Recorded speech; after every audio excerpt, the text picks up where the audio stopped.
بسم الله الرحمن الرحیم. الحمد لله و الصلاة و السلام علی حبیبنا و مولانا رسول الله و علی آله و صحبه و من والاه. سلام و صد سلام خدمت شما همراهان این مسیر بسیار خوب و جالبی هست. در مسیر با بسیاری از شخصیت ها و از نیاکان خودمون آشنا میشیم و از زندگیشون و بعدش هم به خودمون نگاه میکنیم ببینیم که فردای قیامت که این بزرگواران رو ملاقات میکنیم چه وضع حالی خواهیم داشت، چه خواهیم گفت به این بزرگوارانی که در مسیر هدایت و رستگاری سرزمین ما و شناخت و ساختن فرهنگی زیبا و پربار برای ما این همه نقش ایفا کردند، این همه زحمت کشیدند، این همه سفرها کردند، عرقها ریختند، سختی‌ها تحمل کردند و بعدش هم برخی از ما در مقابل اونها شرمسار بشیم خدای نکرده و بگیم که واقعا ما حتی ما پوستین هویتی خودمون رو هم عوض کردیم. مایی که شما این همه زحمت کشیدید و شما این همه عقل و درایت و هوش داشتید که وقتی آفتاب تابان اسلام به سوی سرزمین ما درخشیدن گرفت، شما اومدید و فاتحان را به آغوش گرفتید و اون ظالمان و مستبدانی که سالیان سال بر گرده این ملت سوار بودن اونها رو به دور انداختید و شدید مسلمانانی وارسته. سپس در پرتو اسلام دین علم و اندیشه، دینی که شما رو تشویق کرد به اقرأ بخوان و دینی که شما رو تشویق کرد به نون و القلم و ما یسطرون، به قلم و آنچه قلم می نگارد، شما اومدید رشد کردید ای پدران ما. شما در سایه الطاف اسلام و در سایه قرآن و سنت رسول اکرم صلی الله علیه و سلم پیشرفت کردید و در مسیر علم و دانش اختراعات و نبوغ علمی خودتون رو در کتابها، در اختراعات تجلی دادید و آنگاه ما اومدیم و بعدها بنا به ترس و وحشتی که از صفویت داشتیم و شمشیر صفویت که بالای سرمون بود، یا بعدها ترش وقتی که به اصطلاح برخی از بچه هامون چون که تربیت ابتدایی خوبی نداشتند و به عنوان ظرفهای خالی به اروپا رفتند، از اون ور با یک اندیشه هایی که خودشون رو نمیدونم سکولاریسم و غیر سکولاریسم نامیدند با اونها اومدن. در حال خدا نکرده در روز قیامت چنین نشه و در مقابل اون نیاکان بزرگمون شرمنده نشیم. در خراسان خودمون در تربت جام یکی از پیران بزرگ و نامهای بزرگ نهفته است که اون مشهور است به شیخ الاسلام. وقتی هم که در پسوند برخی از اسمهای خراسانی های عزیز میبینیم که آقای فلانی شیخ الاسلامی یا آقای فلانی جامی، اینها همش نسبت هست به همین بزرگوار که به نام شیخ الاسلام قطب الاوتاد شیخ ابو نصر احمد ژندپیل یا پیر جام یا شیخ جام و یا ژندپیل و اوصافی این چنین شیخ الاسلام ابو نصر احمد ابوالحسن جامی نامقی یا شیخ الاسلام احمد جام، اینها همه نامه‌هایی است که در کتاب‌های تاریخ، در کتاب‌های اهل ادب و عرفان از این بزرگوار یاد میشه. شیخ الاسلام احمد جام در اواخر قرن پنجم و اوایل قرن ششم به دنیا اومد و میگویند که سلسله نسب خانوادگی ایشون به صحابی جلیل القدر رسول اکرم صلی الله علیه و سلم جریر ابن عبدالله بجلی میرسه. و در عموم در افرادی که به مرحله از عرفان رسیدند و نامی در بین عرفا و اهل تصوف دارند، همیشه قصه های عجیب غریب و قصه ها و لطافت های غریب و خوابه ها و اینها زیاد نمایان هست. در مورد شیخ جام هم میارند که در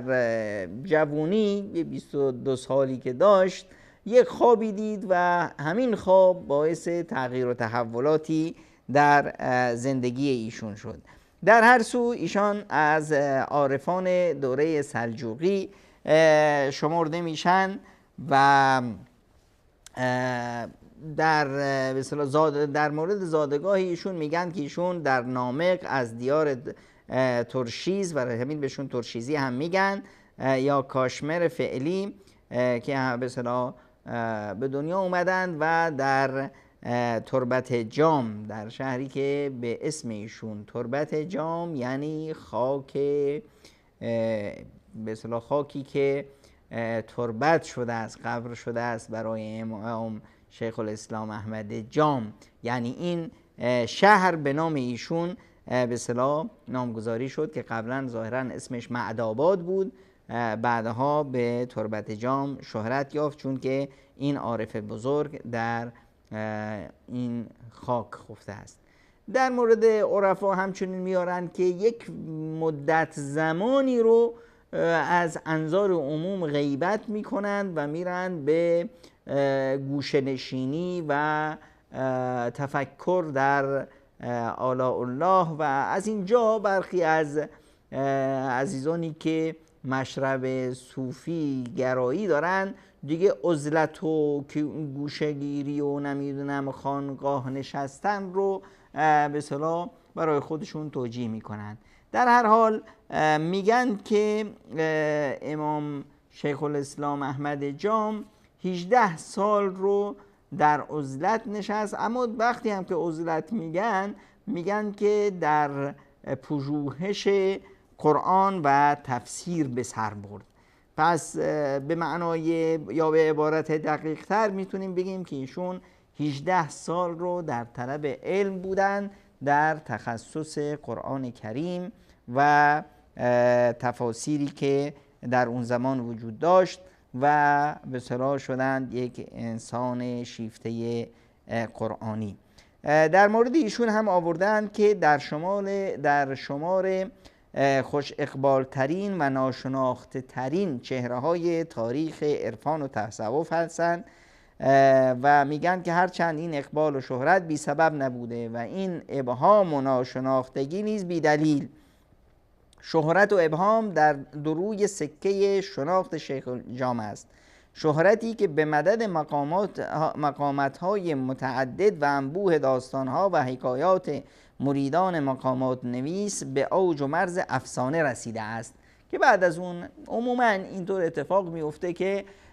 از عرفا و علما تا وقتی که زنده اند کسی زیاد قدرشون رو نمیدونه، وقتی که از این دنیا رحلت میفرمایند اون وقت جای خالیشون بسیار برای مریدان، برای شاگردان، برای آشنایان و اهل اون شهر و دیار ملموس میشه و بعد از اون دیگه به هر حال ذوق و سلیقه است، یک کلاغ و چل کلاغ کردن هست و نوعی ابراز محبت که باعث میشه قصه ها و داستان ها و افسانه ها بر روی اونها ساخته بشه و به خصوص وقتی که این عرفا افراد سودجویی پیدا میکنند که بر سر قبرهاشون مزارهایی بسازند و بعدها این افراد سودجو بشن سجاده نشین این مزارها، اینجاست که دیگه یک کلاغ و چل کلاغ گل میکنه، افسانه سرایی و قصه سرایی گل میکنه تا این افراد بتونن با این قصه ها و افسانه هایی که در بین مردم رواج میدن زائران رو به سوی این مقبره یا این به اصطلاح مرقد یا امامزاده یا هر چی که بعداً اسمش برده میشه بکشونن و از اینجا نوعی کسب درآمد بشه. در خیلی ها از اینجا فایده خواهند کرد، اونهایی که سجاده نشینند که به اصطلاح مجانی پس پولای مردم رو چپاول میکنن. در این حال کسایی که خب زائرانی که اینجا میان جایگاهی برای سکونت نیاز دارند، خورد و خوراک نیاز خواهند داشت، نمیدونن تحایف و ارمغانی ها از اینجا میخوان بخرن، همه یه اطراف دیگه میشه بازار و کسب و کاسبی و اینا و در نهایت دیگه باید ساخت. دیگه الان مثلا میبینید که در شهر مشهد روزی نمیگذره مگر اینی که 10 تا قصه میاد، 10 تا قصه و که این قصه ها هم پربار و به اصطلاح منتقل میشه. اون بعضی ها به اصطلاح اونجا حتی بعضی نمایش ها اونجا اجرا میشه که آقا فلانی را آوردن کور بود بینا شد، فلانی را آوردن که فلج بود یهو راه افتاد و این حرفا، تا مردم بیشتر و بیشتر به سوی این مزارات یا امامزاده ها بیاند و بدین صورت بازار این افرادی که به اصطلاح از اینجا سودجویی میکنن گرم بشه و نونشون به روغن. در هر حال از آثاری که از شیخ الاسلام احمد جام به جا مانده رساله سمرقندیه هست، انس التائبین هست، مفتاح النجات هست و روضة المذنبین و جنت المشتاقین هست و کنوز الحکمه و سراج السائرین و بحار الحقیقت و دیوان شعری هم که از ایشون به اصطلاح به ایشون منسوب میشه. بعدها خب همونطور که اشاره رفت دیگه اومدند افرادی که در مورد ایشون کتابها نوشتن، مثل مقامات جندپیل و مقامات منظوم شیخ جام و خلاصة المقامات و رساله در اثبات بزرگی شیخ جام و روضة الریاحین و حدیقة الحقیقه، که هر یکی از اینها بنا به دلایلی و بنا به مواردی نوشته شده و رساله ها و مقالات و مسائل دیگه که مردم رو تشویق کنن به رفتن به مثلا جایی که مقبره شیخ الاسلام احمد جام هست.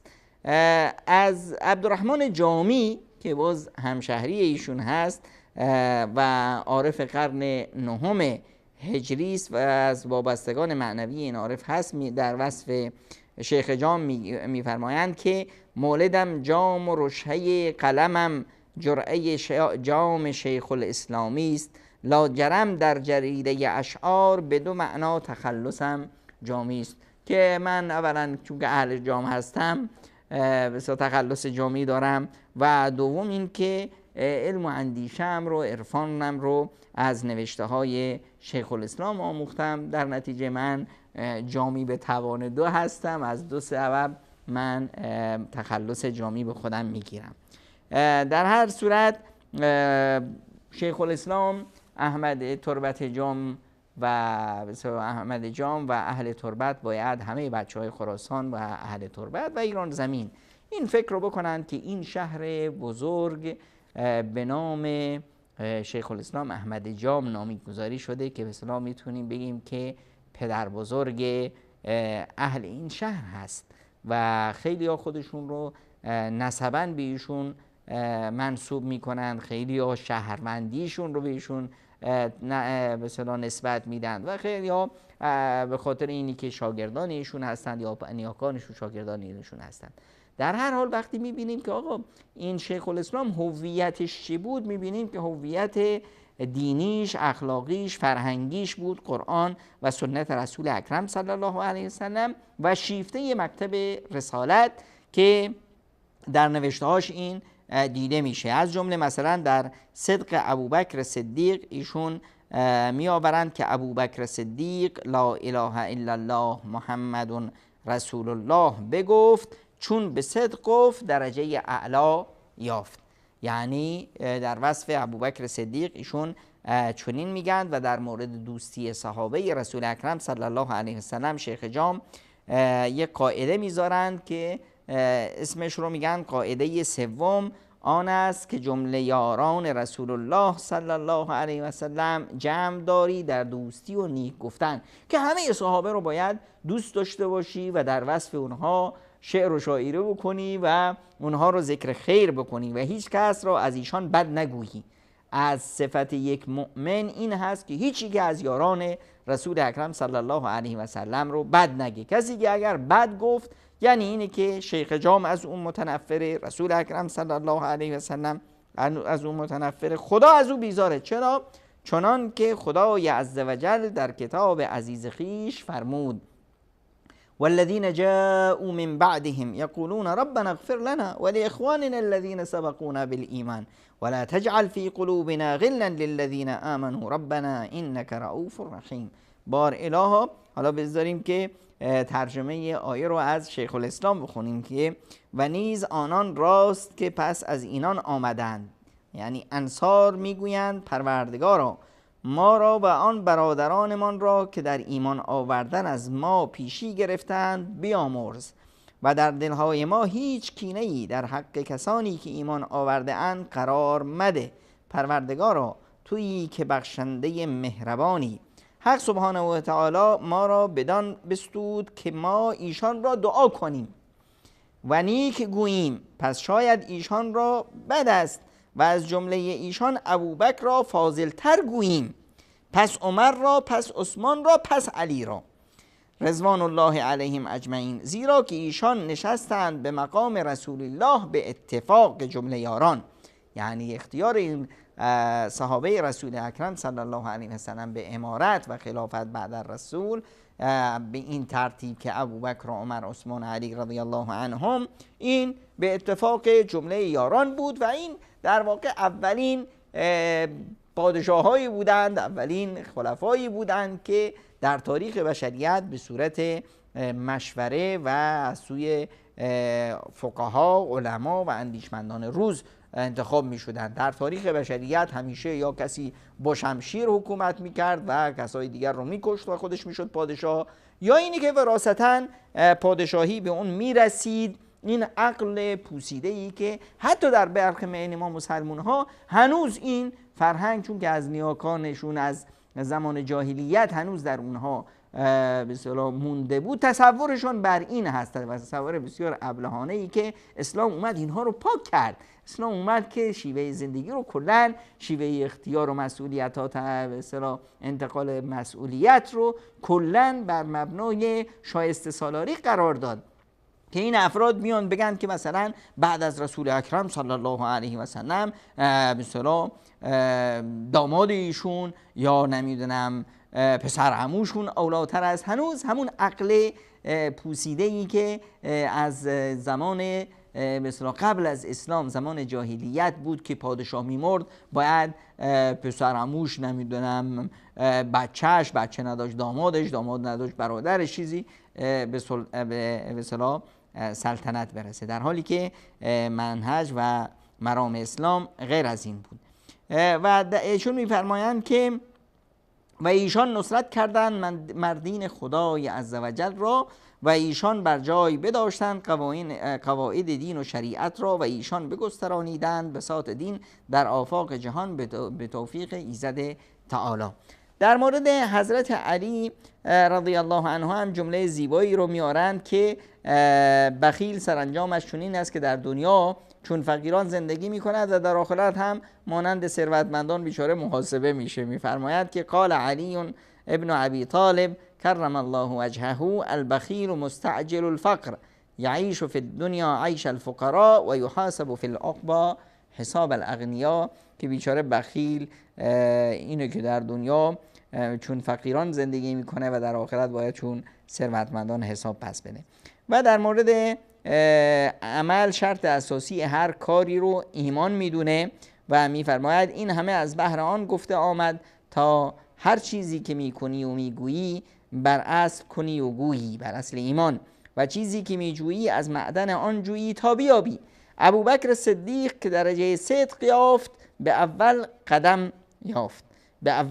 یافت، زیرا که در دل کرده بود که هر چه شرط مسلمانی است به جا آرد تا لاجرم به اول قدم در کوی صدیقی نهاد.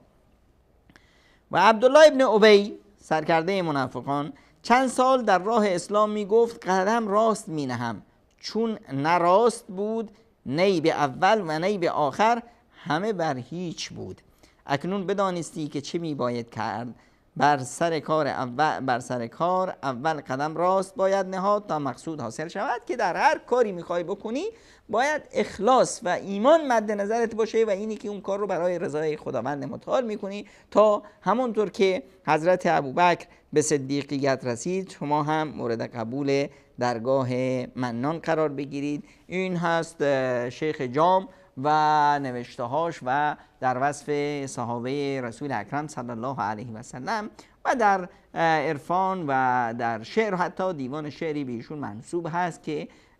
دیوان شعری در برخی از به اصطلاح مخطوطاتی که مونده است در ترکیه و ظاهراً در هند نوشته شده، گمان می رود که از شیخ جام باشه، گرچه که بسیاری از ناقدان در این مورد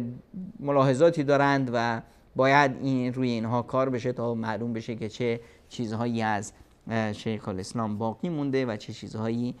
ضایع شده و اگر باقی مونده در کجاها نگهداری میشه و مصداقیت اونها تا چه اندازه است. در هر حال